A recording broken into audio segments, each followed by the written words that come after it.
बोले, बेशक आपका सवाल बड़ा मुश्किल है। इसे नजूमी, जादूगरों, आलिमों में से कोई नहीं बता सकता कि आपने रात क्या ख्वाब देखा।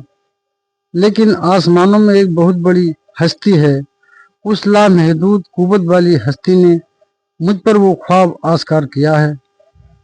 आपने गुज़िश्ता सब देखा और जिसे देखने के बाद आप चैन की नींद ना सो सके। हज़रत दानियाल का ये जुमला सुनकर दरबार का हर फर्द मुताहिर था और इस वक्त हर आलिम की ख्वाहिश थी कि वो हज़रत दानियाल के करीब जाकर सुने कि वो क्या कहने वाले हैं। और नजत नसीर की अपनी हालत भी अजीब थी।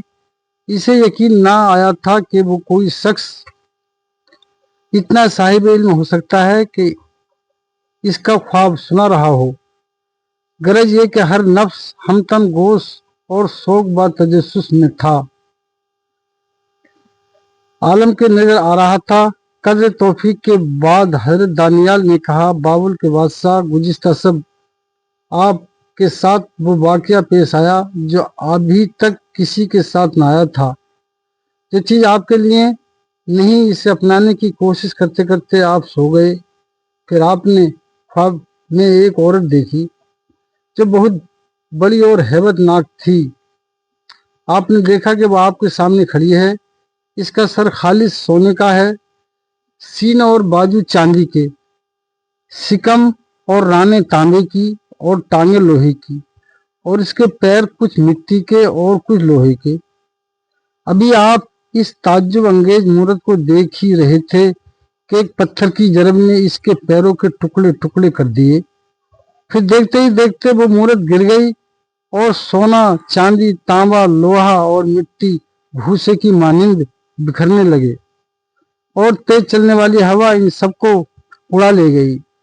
यहाँ तक कि इन सब धातुओं और मिट्टी का पता न चला कि कहाँ गए और मूरत के ये सब अजू गायब हुए।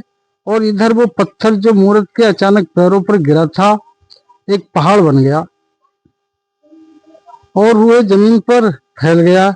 ये है आपका ख्वाब जो आपने गुज़िश्ता सब देखा है। इतना कहकर हजरत दानियाल खामोश हो गए। इस वक्त दरबार पे जैसे सकूत तारी, हाजरीन की सांसों के अलावा कोई दूसरी आवाज सुनाई न देती थी। अव्वल तो बादशाह का ख्वाब इसके सामने बयान किया गया और दूसरे ये कि ख्वाब भी अजीब था। इस वक्त बादशाह की अपनी हालत भी अजीब थी। वाकई गुज़िश्ता सब बादशाह ने यही ख्वाब देखा था। चंद लम्हे सब हवास बांटता रहे। फिर हजरत दानियाल ने कहना शुरू किया, ये आपका ख्वाब था, अब मैं इसकी तारीर बताता हूँ। ये कहकर वो सांस लेने के लिए रुके। तमाम दरबारी और नजत नसीर इन्हें बेताबी से देखने लगे और इस निराले ख्वाब की ताबीर जानने के लिए न सिर्फ दरबारी बादशाह बल्कि बाबुल के तमाम बड़े बड़े आलिम, जादूगर और नजूमी भी बेचैन थे। हजरत दानियाल ने कहा, किसी भी मुल्क में बादशाह की हैसियत एक मुजाहिद, एक मुहाफिज की सी होती है। इस मूरत में जो सोने का सर था वो आप हैं। आपके बाद एक और सल्तनत कायम होगी जो इस सल्तनत से छोटी होगी, जिसे मूरत में चांदी का सीना और बाजू जाहिर किया है। इसके बाद फिर और एक सल्तनत कायम होगी जो तांबे के, सिकम और रानों की मानिंद होगी, और तीसरी हुकूमत सारी दुनिया पर हुकूमत करेगी। इसके बाद फिर एक सल्तनत कायम होगी जो लोहे के मानिंद सख्त होगी और लोहा जिस तरह सब चीजों को तोड़ देता है, इसी तरह वो सब पर गालिब होगी। जिस तरह मूरत की पिंडलियां लोहे की थीं, इस तरह वो सल्तनत पहली का बोझ उठाएगी और बाद को आने वाली हुकूमतों को रौंदती और कुचलती चली जाएगी। और आखिरी चीज मूरत के पैर थे जो लोहे और मिट्टी के।